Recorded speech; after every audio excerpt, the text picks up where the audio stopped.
وہ سارا کا سارا سامان اللہ کے نبی اپنے مدرسے کے ان طلبہ کو، ان اسٹوڈنٹس کو دے دیتے تھے۔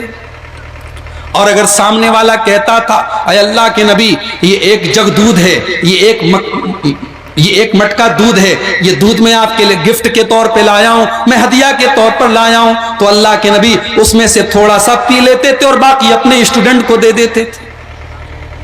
اتنی محبت کرتے تھے اللہ کے نبی اپنے مدرسے کے ان بچوں سے کہ ایک مرتبہ آپ کی بیٹی فاطمہ آپ کے پاس آئی۔ فاطمہ کا نام جانتے ہیں نا، نبی کی سب سے چھوٹی اور سب سے لاڈلی بیٹی ہے فاطمہ۔ فاطمہ کی شادی علی سے ہوتی ہے۔ علی کون ہے؟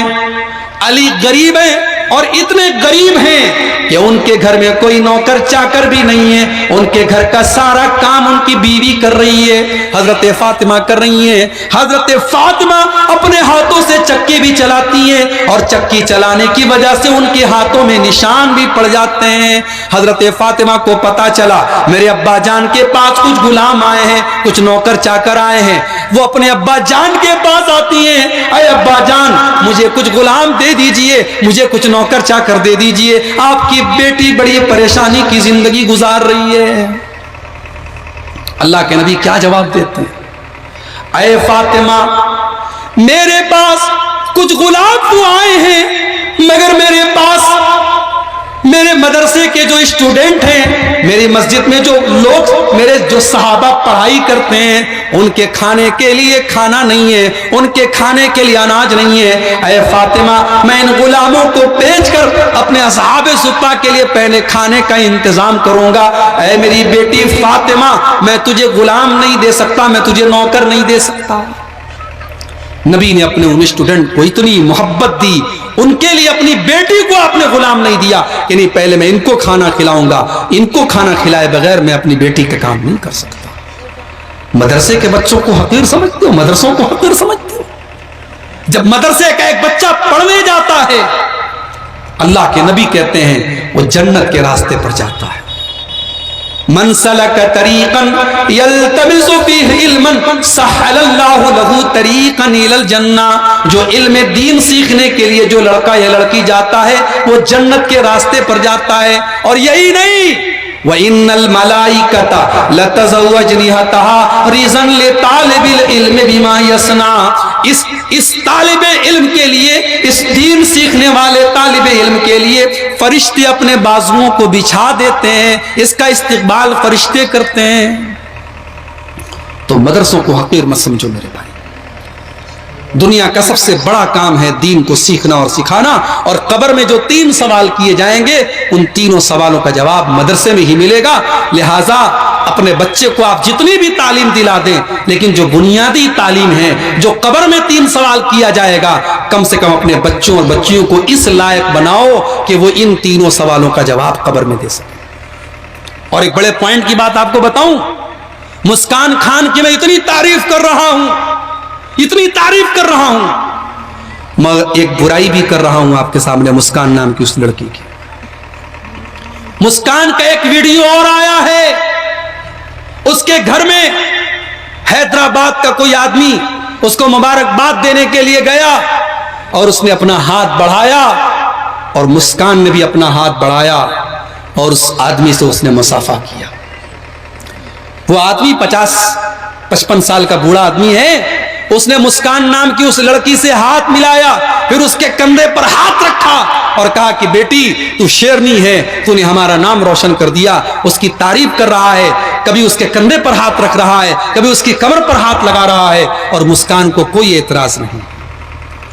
اس کا مطلب یہ ہوا کہ مسکان نام کی اس لڑکی دیندار تو ہے، اللہ کا ڈر تو اس کے اندر ہے، وہ اسکول میں پردے میں تو جا رہی ہے، مگر اس کے باپ نے اس کو یہ نہیں بتایا کہ کوئی غیر محرم سے مصافحہ کرنا جائز نہیں ہے۔ کسی غیر محرم مرد سے، چاہے وہ 50 سال کا کوئی آدمی کیوں نہ ہو، اس کا تیرے کندھے پر ہاتھ رکھنا اور تجھے ٹچ کرنا یہ صحیح نہیں ہے۔ مطلب یہ ہوا کہ باپ نے لڑکی کو تعلیم تو دی تھی مگر تربیت نہیں دی تھی۔ باپ نے اپنی بیٹی کو یہ نہیں بتایا تھا محرم کون ہے اور غیر محرم کون۔ ہمارے گھر میں نوجوان لڑکے محلے کے آتے ہیں، ہماری بیٹی کو وہ اپنی بہن کہتے ہیں، اور ہمیں بڑا اچھا لگتا ہے چلو محلے کا لڑکا ہے ہماری بیٹی کو بہن کہہ رہا ہے. بات نوٹ کر لو میرے بھائیوں, دنیا میں بہن صرف ایک ہوتی ہے اور وہ سگی بہن ہوتی ہے, باقی کوئی بہن نہیں ہوتی ہے. فیس بک پر کسی کو بہن بنا لو وہ بہن نہیں ہے آپ کی, واٹس ایپ پر کسی کو بہن بنا لو وہ بہن نہیں ہے آپ کی, اور محلے کی کسی بھی لڑکی کو بہن بنا لو وہ بہن نہیں ہے. آپ کو اس سے دور رہنا چاہیے اور اپنے گھر کی لڑکیوں کو یہ سکھائیے کہ محرم کون ہے اور غیر محرم کون ہے. ارے میرا رب تو قرآن میں عورت کو دوپٹہ رکھنے کا طریقہ بھی بتاتا ہے.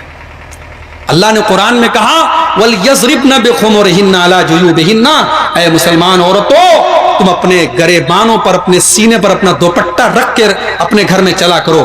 باپ کے سامنے ہو تو کیا, بھائی کے سامنے ہو تو کیا, دیور کے سامنے ہو تو کیا, جیٹھ کے سامنے ہو تو کیا, جب بھی تم گھر کے اندر بھی چلو تو اپنے سینے پر اپنے گریبان پر اپنا دوپٹہ رکھ کے چلو. کہیں ایسا نہ ہو کہ باپ کے سامنے جیسے تیسے, بیٹے کے سامنے جیسے تیسے, بھائی کے سامنے جیسے تیسے چلو. نہیں, دوپٹہ رکھنے کا طریقہ بھی اللہ نے قرآن میں بتایا.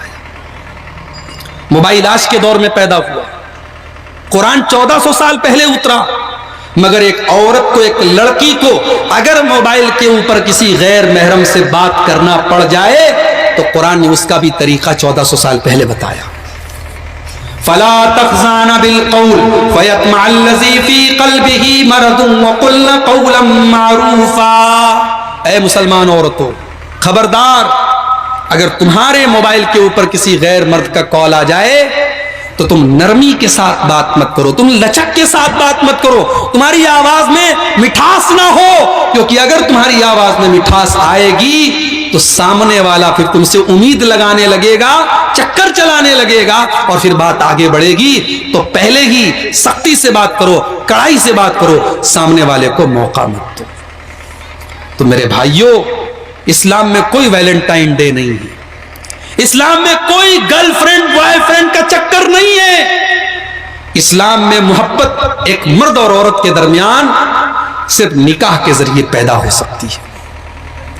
اسی لیے اللہ کے نبی فرماتے ہیں جیسی محبت نکاح کے ذریعے پیدا ہوتی ہے ویسی محبت دنیا کے کسی رشتے میں نہیں پیدا ہو سکتی. لڑکی آپ کے گاؤں کی ہے اور لڑکا مالدہ کا, لڑکا فرکا کا ہے, لڑکا کسی دوسرے اسٹیٹ کا ہے, شادی ہو گئی. اب دونوں کے بیچ میں پہلے سے کوئی سمبند نہیں, کوئی جان پہچان نہیں, نکاح ہو گیا, شادی ہو گئی. اب اتنی محبت پیدا ہو گئی کہ لڑکا لڑکی کے بغیر رہنا نہیں چاہتا ہے, لڑکی لڑکے کے بغیر رہنا نہیں چاہتی ہے, میاں بیوی کے بغیر رہنا نہیں چاہتا ہے, بیوی میاں کے بغیر رہنا نہیں چاہتی ہے. میرے پیارے بھائیوں, میری پیاری ماں بہنوں, یہ محبت ہم نے پیدا نہیں کی, یہ محبت واٹس ایپ نے پیدا نہیں کی, یہ محبت فیس بک نے پیدا نہیں کی, یہ محبت انسٹاگرام نے پیدا نہیں کی, یہ محبت تو اللہ نے پیدا کی ہے. اسی لیے نکاح کرو اور نکاح کے ذریعے ایک دوسرے اپنی بیوی سے محبت کرو. اسلام کے اندر محبت کا یہی ایک طریقہ ہے, اور اللہ کے نبی اپنی بیویوں سے بہت پیار کرتے تھے. ایک واقعہ سنا کر کے بات ختم کرتا ہوں کہ اللہ کے نبی اپنی بیویوں سے کتنا پیار کرتے تھے. بیوی سے محبت بھی کیا کرو بھائی, بیوی سے محبت کرنا بھی نبی کی سنت ہے. ارے مولوی صاحب آپ کیا بیان کر کے جا رہے ہیں, آپ تو عورتوں کی ہمت بڑھا رہے ہیں. نہیں, میں صحیح بات بتا رہا ہوں. بیوی سے محبت کرنا بھی نبی کی سنت ہے. اللہ کے نبی حضرت عائشہ سے کہتے ہیں عائشہ مجھے پتا ہے تم کب مجھ سے خوش رہتی ہو اور کب مجھ سے ناراض ہوتی ہو. کہا آپ کو کیسے پتا کہ میں کب آپ سے خوش ہوتی ہوں اور کب ناراض ہو جاتی ہوں.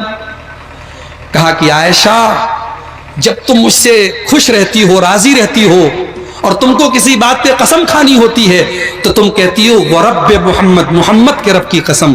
اور جب تم مجھ پر غصہ رہتی ہو, ناراض رہتی ہو تو تم کہتی ہو وَرَبِّ ابراہیم, ابراہیم کے رب کی قسم. تب تم میرا نام نہیں لیتی. حضرت عائشہ نے فرمایا اے اللہ کے نبی جب میں آپ سے ناراض ہوتی ہوں میں آپ کا نام نہیں لیتی ہوں, صحیح بات آپ کہہ رہے ہیں, لیکن اے اللہ کے نبی میں غصے میں آپ کا نام تو نہیں لیتی ہوں, لیکن آپ کو میں چھوڑنے کا خیال بھی اپنے من میں نہیں لاتی ہوں. آپ کو نہیں چھوڑتی ہوں, آپ کا نام چھوڑتی ہوں, آپ کو نہیں چھوڑتی ہوں, آپ سے محبت تب بھی کرتی ہوں. اتنی محبت کرتے تھے اللہ کے نبی اپنی بیویوں سے. سفر میں جا رہے ہیں، صحابہ بھی ساتھ میں ہیں. صحابہ سے آپ نے کہا تھوڑا آگے نکل جاؤ. صحابہ تھوڑا آگے نکل گئے. اللہ کے نبی کہنے لگے اے عائشہ چلو سناٹا ہو گیا، اب ہم دونوں تھوڑا ہنسی مذاق کر لیتے ہیں. چلو تم بھی دوڑو ہم بھی دوڑو، دیکھتے ہیں کون دوڑ میں آگے نکلتا ہے. چلو ہم دونوں دوڑنے کا مقابلہ کرتے ہیں، دوڑنے کا کمپٹیشن کرتے ہیں. اما عائشہ فرماتی ہیں میری نئی نئی شادی ہوئی تھی، میں ہلکی پھلکی تھی، میں دبلی پتلی تھی. جب دوڑنے لگی تو میں آگے نکل گئی اور اللہ کے نبی مجھ سے پیچھے رہ گئے. میں ہنسنے لگی، میں مذاق اڑانے لگی اور میں کہنے لگی اے اللہ کے نبی دیکھا میں آپ سے آگے نکل گئی. اللہ کے نبی خاموش ہو گئے، کوئی جواب نہیں دیا. کچھ دنوں کے بعد میں اس واقعے کو بھول چکی تھی. کچھ دنوں کے بعد پھر ایک اور سفر میں اللہ کے نبی کے ساتھ گئی اور اتفاق سے اللہ کے نبی نے صحابہ سے کہا تم لوگ تھوڑا آگے نکل جاؤ. جب صحابہ آگے نکل گئے اور سناٹا ہو گیا، اللہ کے نبی نے کہا عائشہ بہت دن ہو گئے، چلو ہم دونوں پھر ایک بار دوڑ کا مقابلہ کرتے ہیں. اما عائشہ فرماتی ہیں مسند احمد کے الفاظ ہیں کہ اللہ کے نبی کے ساتھ اب جب میں دوڑنے لگی تو میں تھوڑی موٹی ہو گئی تھی، تھوڑا میں فربا ہو گئی تھی، بدن میرا موٹا ہو گیا تھا. اب جب میں دوڑنے لگی تو اب میرے اندر وہ اسپیڈ نہیں رہی جو پہلے تھی. اب اس بار میں پیچھے رہ گئی اور اللہ کے نبی آگے رہ گئے. اللہ کے نبی ہنسنے لگے اور آپ نے فرمایا عائشہ کیسا لگا میرا بدلہ؟ آج میں نے تم سے بدلہ لے لیا. اس دن تم آگے نکل گئی تھی، آج میں آگے نکل گیا. میرے بھائیوں نبی نے سبق دیا ہے بیویوں سے محبت کرو، بیویوں کے ساتھ ہنسی مذاق بھی کرو اور بیویوں کو اتنی محبت دو کہ ان کی صحت اور ان کی تندرستی بن جائے. آج تو یہ ہوتا ہے بیوی بیچاری جب شادی ہوتی ہے 50 کلو اس کا وزن ہے اور شوہر بیچارہ اتنی محنت کرواتا ہے اس سے، اس کے گائے بیل اور بکرے بکری مرغا مرغی سب کی بیچاری کو اتنی خدمت کرتی ہے، اس کو 30 سال کا کر دیتا ہے یہ کھٹا کھٹا کر کے. نبی کی سنت یہ ہے کہ آپ بیوی کو اتنا سکھ دے دیں کہ اس کی صحت اور بن جائے. میرے پیارے بھائیوں تو بیوی بچوں کا حق ادا کرنا یہ بھی شریعت کا ایک حصہ ہے. میں اسی آیت کی طرف آپ کو پھر سے ریپیٹ کر رہا ہوں کہ جو نیک عمل کرے گا چاہے وہ مرد ہو چاہے وہ عورت ہو، اگر ایمان والی زندگی گزارے گا اور نیک عمل کرے گا تو انشاءاللہ آخرت میں تو بدلہ ملے گا، دنیا میں بھی اللہ تعالیٰ اس سے امن کی، چین کی اور سکون کی زندگی عطا فرمائے گا. آئیے ہم اللہ سے دعا کریں رب العالمین ہمیں دنیا اور آخرت دونوں میں امن اور چین کی زندگی گزارنے کی توفیق عطا فرمائے. اللہ تعالیٰ ہم کو دنیا اور آخرت کی کامیابی عطا فرمائے. اللہ ہمیں ان لوگوں میں شامل کر دے جن کا نام اعمال کل قیامت کے دن ان کے داہنے ہاتھ میں دیا جائے گا. اللہ ہمیں ان لوگوں میں شامل نہ کرے جن کا نام اعمال ان کے بائیں ہاتھ میں دیا جائے گا. اللہ ہماری قبر کی منزلوں کو آسان کر دے. اللہ ہمیں اپنے والدین کی خدمت کی توفیق عطا فرمائے اور جن کے والدین دنیا میں نہیں ہیں اللہ ان کے والدین کی مغفرت فرما دے. اللہ ہمارے کاروبار میں برکت نصیب فرمائے. اللہ ہمارے عمل میں